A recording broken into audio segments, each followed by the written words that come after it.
당신은 사랑받기 위해 태어나셨고요. 우리 소리는 여러분들을 사랑하기 위해.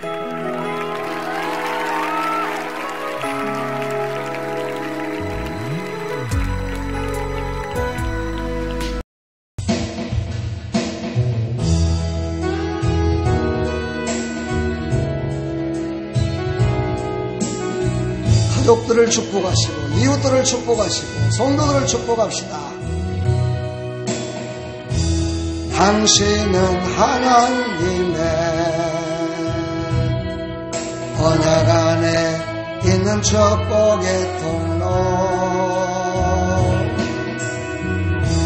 당신을 통하여서 열방이 주께 돌아오게 되니. 당신은 하나님의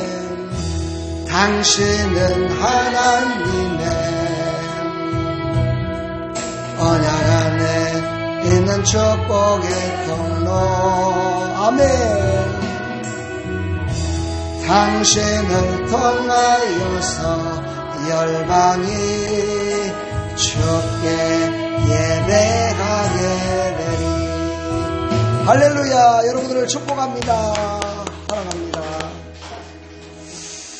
여러분, 우리는 예배 드릴 때 우리만 하나님의 은혜를 주시는 게 아니에요. 내가 은혜를 받고 있으면요, 가족들도 하나님이 지켜주시고요, 이웃들도 지켜주시고요, 내가 생각하지 않았던 사람까지 하나님의 은혜 가운데 임하는 이 역사가 일어나요. 제가 세미나 때 첫날에 둘째 날이었는가 봐요. 내 옆에 앉아 계신 목사님이 저한테 세미나 도중에 휴대폰을 끄진 않으니까요, 무음으로 놓고 문자도 보고 이렇게 할 때가 있는데, 이 목사님이 저한테 갑자기 다가오시면서 목사님 그래요. 무슨 짓인데요? 그랬더니 목사님 문자가 왔는데요, 놀라운 역사가 일어났습니다. 그래요. 그래서 무슨 일인데? 그래요. 제가 여기 올 때 8년 동안을 말을 못하고 이렇게 말을 못해가지고 그것 때문에 기도한 성도가 있었대요. 그랬는데 지금 문자가 왔는데 그분이 말을 하기 시작했대요. 할렐루야. 그러면서 이분이 너무너무 기뻐가지고요, 그 기쁨을 어떻게 감추질 못해서 옆에 지금 강의를 듣고 있고 세미나를 듣고 있는 나를 막 와가지고 얘기하는 거야. 하나님의 역사가 이렇게 일어났다고. 그래서 제가 박수를 크게는 못 쳤지만 막 박수 쳤었어요. 축복합니다. 그 성도에게 하나님의 은혜가 임하길 축복합니다. 이렇게 함께 은혜를 나눴던 그런 시간이 바로 며칠 전이었습니다. 여러분에게도 오늘 예배를 통해서 하나님을 만나시고 그 하나님 앞에 온전히 드려질 때 하나님께서 여러분이 생각하고 그동안에 정말 누구에게 말 못할 그런 일들까지도 하나님께서 만져주시고 새롭게 해주실 수 있음을 여러분 믿으시고 그 하나님 앞에 온전히 집중하시기를 축복합니다. 네. 하나님 말씀을 보겠습니다. 하나님 말씀은 오늘 마태복음 5장 27절로 32절 말씀입니다. 자, 32절을 함께 보도록 하겠습니다. 32절 다 같이 봅니다. 시작. 나는 너에게 이르노니 누구든지 음행한 이유 없이 아내를 버리면 이는 그로 간음하게 하니요, 또 누구든지 버림받은 여자에게 장가드는 자도 간음함이니라. 아멘. 하나님, 오늘 이 생명의 말씀을 통해서 우리가 이 말씀 가운데 있는 예수님을 만나게 해주시고 이 말씀을 왜 하셨는지를 우리가 깨달아서 이 땅에 살아가는 동안, 아니 영원토록 하나님과 함께하는 하나님의 백성으로 살아가는 동안에 절대로 이 말씀을 잊지 말고 승리하며 살아갈 수 있도록 은혜 베풀어 주시옵소서. 예수 그리스도의 이름으로 기도하옵나이다. 아멘. 할렐루야. 계속해서 마태복음을 강의하고 있습니다. 마태복음 제가 말씀드렸지만 5장에서 7장까지는 참 중요한 말씀입니다. 예수님이 이 땅에 오셔서 해야 될 일들을 계시하시면서 성도들에게 이것을 너희들은 신앙의 기본을 삼아서 정말 올바른 신앙생활을 잘해라라고 예수님이 말씀하시는 겁니다. 그래서 제가 5장을 한 번에 그냥 하루 만에 설교를 대충 넘어갈 수도 있는데 제가 지금 5장을 가지고 며칠 동안을 설교하는지 모르겠습니다. 아마 올해 안에도 안 끝날 수도 있을 것 같아요. 그만큼 중요한 말씀이 있습니다. 이 말씀 따라 승리하시길 축복합니다. 그 시대의 배경을 잠깐 말씀을 드리면 구약에서 신약으로 넘어오는 그 동안 약 400년이라고 합니다. 이 400년은 바로 암흑의 시대라고 얘기를 하죠. 왜 암흑의 시대라고 그러냐면 하나님의 계시가 없었기 때문입니다. 이 땅은 하나님의 계시가 없는 것을 암흑의 시대라고 얘기하죠. 그래서 그 시대는 암흑의 시대라고 얘기합니다. 그러나 그 암흑의 시대에도 하나님은 살아계셨습니다. 하나님은 말씀을 안 하셨을 뿐이지 모든 사람들에게 하나님의 살아계심을 모든 사람들을 통해서 환경을 통해서 나라의 모든 정치적인 문제를 통해서 하나님은 말씀을 하셨습니다. 이 시대에도 하나님이 안 계시다고 얘기하는 사람들이 많아지고 있습니다. 하나님이 계시다면, 하나님이 살아계시다면 천만 성도가 기도하는데 왜 하나님이 들어 응답하시지 않아가지고 이렇게 고통 가운데 살게 하냐고 원망하는 사람도 있습니다. 왜 하나님은 살아계시다면 우리에게 이렇게 고통을 주냐고 이렇게 얘기하는 사람도 있습니다. 그러나 여러분, 그 기간이 몇 년 됐어요? 날짜로 따진다면 1년도 채 안 됐습니다. 좀 전에 얘기했지만 400년 동안을 하나님께 기도해도 응답이 없을 때 어땠을까요? 400년이라는 기간은요, 몇 대가 지나갔을까요? 100살씩 살았다 손치더라도 4대가 지나가야 되고요. 정말 많은 시간 동안 하나님이 응답하지 않는 그런 시대를 지냈던 사람들을 한번 생각해 보십시오. 얼마나 답답하고 가슴을 쳤겠어요. 대대손손 가슴을 친 겁니다. 나만 가슴을 치고 끝난 것이 아니라 대대손손 가슴을 쳤던 그런 시대를 지냈어요. 그때에 나타난 것이 뭐였냐면 율법의 선생들이었습니다. 율법의 선생들이 그들을 더 힘들게 만들었습니다. 그래서 유대인들은 너무너무 힘들고 어려운 그런 시대를 지내고 있었죠. 그때 예수님이 오신 겁니다. 그때 예수님이 오셨는데 오늘 본문을 보면은요, 예수님은 바로 10계명의 7계명 간음하지 말라는 이 말씀을 선포하시면서 그동안에 자기네들이 알지 못했던 것까지도 얘기를 하셔서 아주 그들은 더욱더 어떻게 할 바를 알지 못하는 더 고통 가운데 더 신음하게 예수님이 말씀하셨다는 거예요. 오늘 이 말씀을 한번 들어보시면서 왜 예수님은 그렇게 말씀하셨는지를 깨달으시고 왜 예수님은 그런 모든 백성들에게 이 말씀을 선포했는지를 여러분이 깨달으시고 우리의 삶 가운데 그 말씀을 적용시켜서 하나님이 주신 생명의 말씀으로 말미암아 우리가 참 자유함을 누리는 하나님의 백성들이 다 되기를 다시 한번 주님의 이름으로 간절히 부탁합니다. 아멘. 예수님은요, 그 시절에 영적인 타락으로 말미암아 그들이 도덕적인 타락을 이룬 그들을 압니다. 사람은 영적으로 타락하면 그것으로 끝나는 것이 아니라요, 도덕적으로 윤리적으로도 타락이 옵니다. 그래서 이 시대에는요, 남자들은 우위에 있었고 여자들은 완전히 밑에 있는 종보다도 못한 그런 모습으로 살아가는 참으로 비참한 뭐라고 합니까? 이런 걸 보고 인격을 생각해 주지 않는 그런 시대를 살아가고 있었습니다. 그러다 보니 여자가 남자에게 잘못된 마음을 품고 남자를 만나서 자기의 남편이 아닌 다른 남편을 만나서 이렇게 하는 모든 행위를 얼마나 정죄했는지 모릅니다. 그래서 간음한 여자는 돌로 쳐서 죽이라고까지 했어요. 그래서 돌로 쳐서 죽이기까지 했습니다. 그러니 얼마나 여인들의 삶이 피폐했겠습니까? 그런데 그 원인을 제공한 건 사실은 남자들이었습니다. 오늘 여기 모여있는 많은 사람들에게 예수님은 말씀하십니다. 너희들이 간음하지 말라는 말을 너희가 들었으나로 이렇게 시작됩니다. 거기에는 분명 잘못된 것이 있음을 말씀하고 있습니다. 그러면서 나는 너에게 이르노니 음욕을 품고 여자를 보는 자도 마음에 이미 간음하였느니라 라고 이렇게 선포하십니다. 이 말은 무엇을 말합니까? 신학적으로 보면 이거는요, 내 마음 가운데 내 마음 가운데 어떤 마음을 갖느냐가 중요합니다. 그리고 이것은요, 바로 하나님이 해야 될 심판을 내가 해버리는, 마음속으로 해버리는 그런 자를 향해서 지금 예수님이 말씀하고 계시는 겁니다. 그러시면서 말씀하십니다. 엄중한 말씀을, 무시무시한 말씀을 계속해서 합니다. 내 오른눈이 잘못됐으면 네 오른눈을 빼버려라. 너를 실족하게 하거든 빼버려라. 와, 예수님이 이렇게 지금으로 말하면은요, 엄청난 욕이에요. 그렇지요?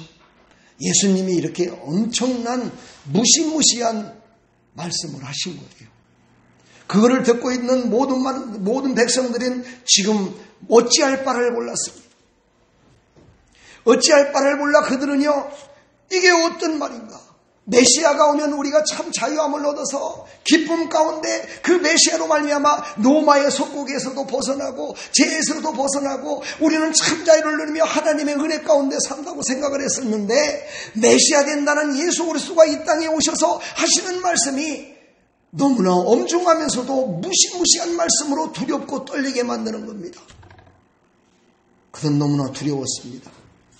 그러면서 말씀하십니다. 너희 백체 중 하나가 없어지고 온몸이 지옥에 던져지지 않는 것이 유익하다. 더 엄중한 말씀입니다. 눈으로 본 것 때문에, 마음속으로 생각한 것 때문에 지옥에 떨어질까 너희들은 생각하라는 거예요. 그러니 얼마나 무시무시한 말씀입니까? 그들은 하나님의 선택된 백성이었고 하나님께서 사랑하는 백성이었고 하나님이 먼저 선택하여 구원되었던 백성이라고 생각을 했었는데, 메시아가 와서 너희들은 구원받지 못할 것을 계속해서 얘기합니다. 너희들이 지금 행한 모든 행위로 말미암아 너희들은 죽을 것이다라고 막 계속해서 말씀하고 있습니다. 그러니 얼마나 그들이 지금 고통스러웠겠습니까? 이 고통은요, 그들이 고통이 아니라 나의 고통이 돼야 됩니다. 나의 고통이 돼야 돼요. 이 고통 가운데 있는 그들에게 예수님은 계속해서 말씀하십니다. 너희들은 아내를 버릴 때도 모세가 써준 이혼증서를 써주면 된다는 그 마음을 가지고 너희들은 아내까지 버려버렸다. 근데 그 버린 것으로 끝난 것이 아니라 그 버린 여인이 가서 다른 남자를 취함으로 말미암아 가능하게 만들었다. 너희들은 바로 죄를 짓게 만드는 그런 원흉의 역할까지 너희들은 했다라고 계속해서 예수님이 강력하게 말씀을 하고 있습니다. 이 말씀을 들은 그들은요, 어찌할 수가 없었어요. 도망갈 수도 없었어요. 마음을 누구한테 맡길 수도 없었고 누구를 따를 수도 없었고 어떻게 할 바를 몰라서 그들은 막 허덕이고 있습니다. 도저히 죄인에서 벗어날 수가 없음을 그들은 통회하면서, 자기 자신들은 어찌할 수 없음을 통회하면서 엎드리기 시작합니다. 하나님 살려주십시오. 하나님 우리가 잘못했습니다. 하나님 우리가 죄악 가운데 살았습니다 하고 그들은 엎드리기 시작합니다. 오늘 31절에 말씀하십니다. 우리 같이 한번 보도록 하겠습니다. 또 일렀으되 누구든지 아내를 버리려거든 이혼증서를 줄 것이라 하였으나, 이 시대나 그 시대나요, 합법적으로 죄를 짓는 사람들이 많이 있었다는 거예요. 합법적인 죄.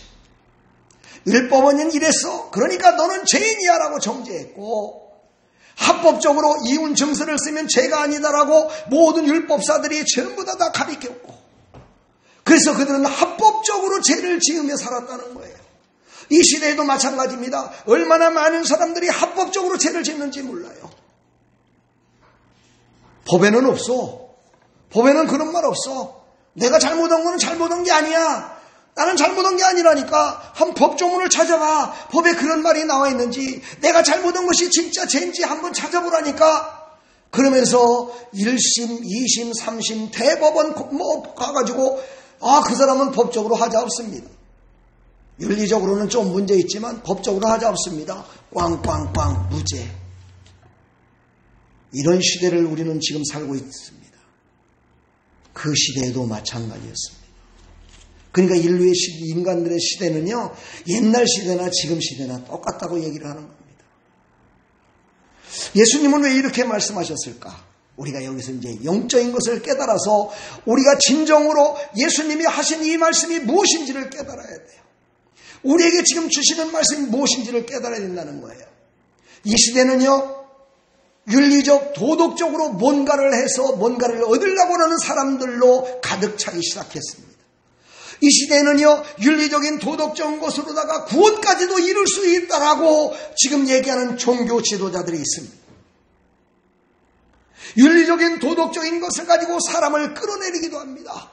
죽음의 길로 빠지기도 합니다. 많은 사람들이 윤리적인 도덕적인 것을 가지고 많이 지금 자살도 하고 죽어가고 있습니다. 믿는 사람들도 내가 무엇인가를 해야 구원받을 수 있다는 그런 생각을 갖고 있는 사람들이 참 많습니다. 내가 하나님 앞에 예배를 잘 드려야 돼. 그래야 구원받아. 내가 하나님 앞에 기도를 잘해야 돼. 그래야 구원받아. 내가 하나님 앞에 열심을 다해서 헌신해야 돼. 그래야 하나님이 기뻐 받으셔서 내 가족들과 모든 사람들을 구원해 주실 거야. 이런 생각들을 갖고 있는 많은 사람들이 있습니다. 그러나 여러분 아십니까? 그것은 구원에 이르지 못한다고 성경은 분명히 우리에게 말씀하셨습니다. 오직 예수 그리스도만이, 오직 예수 그리스도를 믿는 그 믿음만이 우리를 구원하신다고 분명히 우리에게 말씀하셨다는 사실입니다. 이 시대의 많은 종교 지도자들도, 기독교의 많은 목사들도 이 윤리 도덕적인 것 때문에 얼마나 많이 무너지는지 모릅니다. 얼마나 많은 손가락질을 당하는지 모릅니다. 왜 그럴까요? 왜 이렇게 사단 마귀는요, 예수 그리스도로 말미암아 구원받는다는 것을 확실히 알면서도 왜 윤리 도덕적인 것으로 구원받는다라고 자꾸만 우리를 끌어내리고 있을까요? 사랑하는 여러분, 바로 세상이 우리를 이길 수 있는 방법은요, 그 방법밖에 없기 때문입니다. 그 방법을 써야만이 넘어지기 때문입니다. 그 방법을 써야만이 우리가 넘어지기 때문입니다. 그러나 올바른 신앙관을 가진 사람들은요, 절대 거기에 넘어지지 않습니다. 왜냐하면요, 성경의 말씀을 의지하기 때문입니다. 성경에는 뭐라고 말씀하셨습니까? 의인은 없나니 하나도 없다라고 말씀하십니다. 또 뭐라고 말씀하십니까? 주 예수를 믿으라, 그리하면 너와 내 집이 구원을 얻으리라, 이렇게 말씀하셨습니다. 네가 무엇을 잘해야, 네가 무엇을 어떻게 해야, 네가 도덕적으로 윤리적으로 모든 것들이 다 잘하고 있어야 그것이 바로 구원받는 길이다라고 말씀하지 않았습니다. 성경에는 죄인된 나를 구원하신 예수님을 찬양하는 내용들이 참 많이 있습니다. 왜 그럴까요? 바로 성경에는 요한복음 1장 12절에 영접하는 자, 그 이름을 믿는 자들에게는 하나님의 자녀가 되는 권세를 주셨으니, 이렇게 말씀하십니다. 우리는 어떤 죄악 가운데 어떤 죄를 짓고 어떻게 살고 있든지 그것이 문제인데, 그것으로 말미암아 나의 문제를 해결하는 것이 아니고, 그 문제를 해결할 수 있는 방법은 단 한 가지, 예수 그리스도를 믿어야 된다는 거예요. 예수 그리스도를 믿어야 그 문제가 해결을 받을 수 있다는 거예요. 내가 지은 죄, 앞으로 지을 죄, 모든 죄를 용서받고 구원받아 하나님 앞에 갈 수 있는 방법은 오직 예수 그리스도를 믿어야 된다는 거예요. 이것이 첫째가 돼야 된다는 거예요. 할렐루야. 여러분들은 바로 이것을 믿으라고 지금 예수님이 말씀하시는 거예요. 예수님이 이 땅에 오셔서, 메시아로 오셔서 그들에게 말씀하시는 거는요, 바로 나를 믿어라. 그러면 너희들이 지금 내가 얘기했던 걸 들었지? 마음속으로만 죄를 지어도 그거는 음욕을 품은 자요, 강간한 자요, 간음한 자요, 지옥에 갈 자라는 걸 너희들 알았지? 너희들의 그 방법을 해결할 방법이 있느냐? 그거를 해결할 방법은 바로 나를 믿으라는 거예요. 나를 믿으면, 여기서 제가 나라고 그래서 제가 아닙니다. 예수 그리스도를 믿으면, 예수님이 말씀하신 것, 예수 그리스도 자기 자신을 믿으면 그 모든 것들이 해결받을 수 있다라고 지금 말씀하시는 겁니다. 여러분, 예수님을 믿으십니까? 진짜 믿으십니까? 사실입니까? 확실합니까? 확실하게 말할 수 있습니까? 예, 그 예수 그리스도를 믿기만 하면 우리는 어떠한 죄 가운데 있었던 간에 다 구원받습니다. 합법적인 죄를 지었다든 치더라도 구원받습니다. 예수님을 믿었다는 표현은요, 어떤 것으로 나타날까요? 성경에서는요, 회개하는 모습을 보면 알 수 있다고 얘기합니다. 성경에는 이사야서에도 말씀하셨지만, 주홍같이 붉은 죄, 눈과 같이 얘기하는 것은 오직 하나님 앞에 나의 죄를 고백하는 것밖에 없습니다. 하나님, 나는 죄인입니다. 내가 이렇게 살았습니다. 도덕적으로도 문란했고 합법적으로도 죄를 졌고 하나님의 말씀대로 순종하며 살지 못했고 하나님을 알지 못하며 살았고 하나님을 섬기지 못하며 살지 못했고 정말 하나님 앞에 예배드리면서도 가짜로 드릴 때가 많았고 하나님 앞에 예배드리면서도 하나님 내 생각은 다른 곳에 있었고 하나님 앞에 예물을 드리면서도 하나님 이것으로 말미암아 나는 복받기를 원했고 하나님께 봉사하면서도 이거를 통해서 나만 잘되기를 원했습니다. 하나님 용서하여 주옵소서.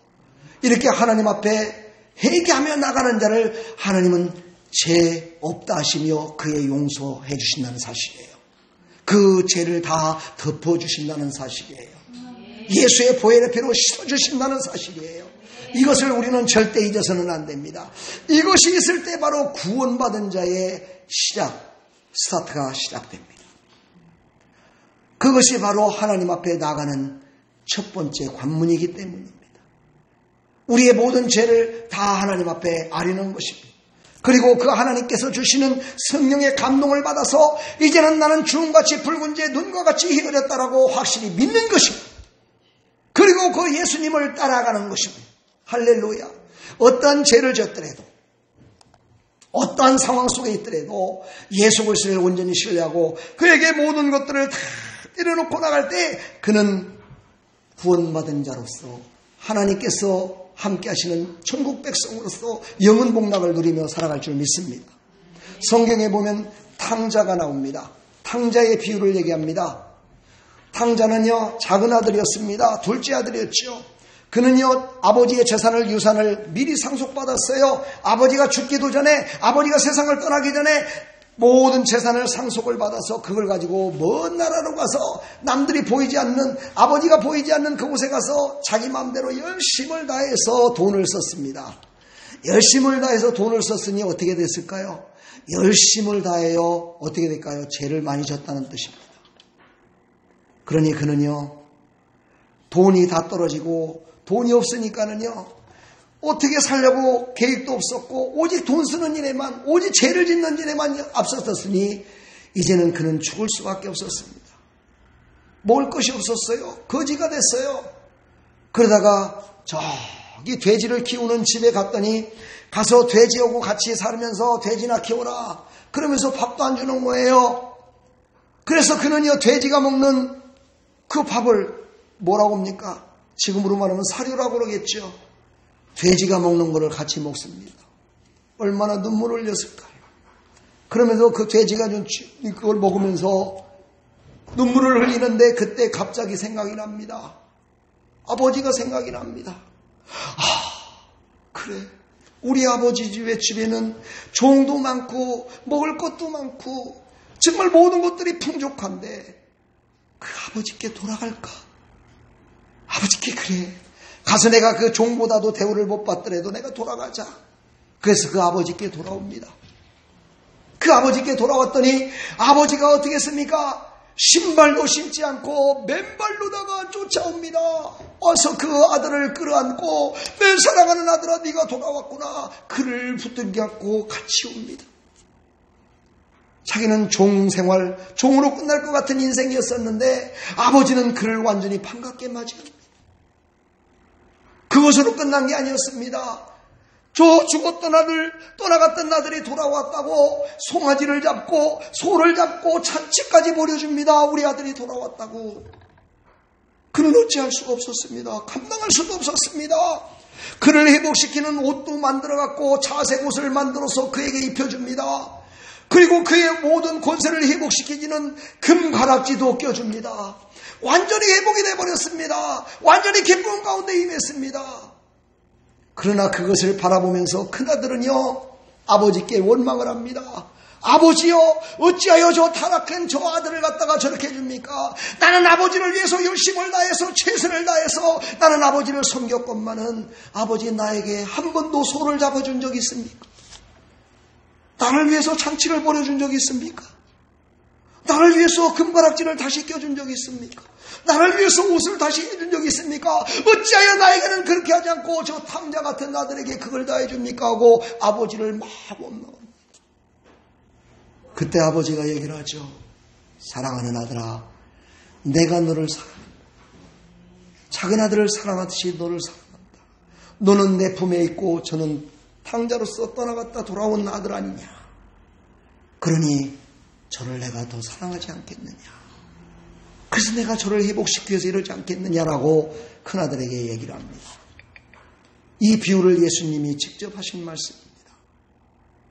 바로 오늘 이 10계명의 7명이니 간음하지 말라. 너희들은 하나님을 떠났었어. 하나님을 떠난 모든 것들이 간음이야. 하나님보다 더 사랑했던 것이 음욕을 품었던 것이고 간음이다라는 것을 말씀하시면서 그런 죄 가운데 하나님을 떠났든지 하나님을 멀리했든지 하나님을 욕했든지 하나님을 저주했든지 너희들이 바로 나 예수를 믿기만 하면 내가 너희들을 집을 떠나서 아버지를 속썩이고 아버지께 고통을 줬던 탕자가 돌아왔을 때 그를 회복시켰던 것처럼 내가 너희들을 다시 회복시켜주겠다. 너를 내 자녀로 삼아주시겠다. 내가 너희들과 함께 영원히 함께하겠다. 바로 예수님은 그걸 오늘 말씀하고 계셨던 겁니다. 사랑하는 성도 여러분, 우리의 모든 삶 가운데 얼마나 고통스럽고 힘든 일들이 많이 있는지 모릅니다. 아니, 여러분들이 겪지 못하는 일들을 다른 사람들이, 더 많은 사람들이 겪고 있는 사람들이 21일 동안 나와가지고 다니엘 기도회에 간증을 하는 것을 들었습니다. 그 고통 가운데, 그 아픔 가운데, 어찌 헤아릴 수 없을 그 고통 가운데 그들이 승리할 수 있었던 길은 오직 한 분, 예수 그리스도를 바라봤다는 겁니다. 하나님을 바라봤다는 거예요. 하나님은 살아계시고 하나님은 나와 함께 계시고 그 하나님이 나를 치료해 주시고 하나님이 나를 도와주시고 그 하나님만이 나의 모든 것 되심을 고백했다는 거예요. 그때 그들은 다 회복됐습니다. 할렐루야. 우리 사랑하는 성도 여러분, 지금의 크고 작은 문제들이 있습니까? 아니, 어찌 보면은요, 예수님을 믿지 않는 것이 가장 큰 문제였습니다. 예수님을 믿지 않는 백성들이 가장 큰 문제를 갖고 있는 것입니다. 그런 사람들이 옆에 있습니까? 아니면 내 속에 아직도 예수님을 온전히 알지 못하고 있습니까? 영접하지 못했습니까? 그것이 가장 큰 문제임을 여러분 깨달으시고 오늘 이 시간 이후부터 모든 삶의 첫 번째는 예수 그리스도. 할렐루야. 오직 예수님만이 하실 수 있습니다. 아멘. 이걸 믿으시고 승리하며 살아가기를 간절히 축원합니다. 예수님 외에는 구원이 없습니다. 하나님 외에는 세상의 모든 사람들을 사랑할 수 없습니다. 그분이 바로 우리의 아버지 되십니다. 그분이 바로 하나님 아버지라 우리가 부르고 있습니다. 그분만이 나의 모든 것 되심을 여러분 기도하십니다. 또 감사하시면서 그분과 함께 동행하는 삶이 되기를 간절히 축원합니다. 여러분 삶 가운데요, 가장 작은 것부터 하나님을 신뢰하십시오. 가장 작은 것부터. 아침에 일어나서 눈을 떴을 때 하나님, 나를 눈을 뜨게 해주셔서 감사합니다. 하나님이 나를 눈을 뜨게 하신 이 눈을 가지고 세상을 바라보며 다른 사람을 바라볼 때 하나님의 사랑으로 바라보게 해주십시오. 그리고 일어나십시오. 화장실에 가서도 하나님, 오늘은 화장실에서 시원하게 볼 줄 믿습니다. 하나님께서 시원케 해주실 줄 믿습니다. 아니 또 시원케 한 사람은 하나님 오늘도 시원한 것으로 나를 새롭게 해주실 줄 믿습니다. 모든 것들, 아주 작은 것부터 큰 것 모든 것까지도 다 하나님께 여쭈고 아뢰고 하나님과 함께 동행하며 살아갈 때 우리는 죄 가운데서 자유함을 누리며 살아갈 줄 믿습니다. 그렇게 우리에게 오늘도 돌아오라 말씀하십니다. 하나님 품에 안기라 말씀하십니다. 여러분 그 하나님의 품에 안겨서 영원 목락을 누리는 하나님의 백성들이 다 되기를 주님의 이름으로 다시 한번 간절히 부탁합니다. 축복합니다. 아멘.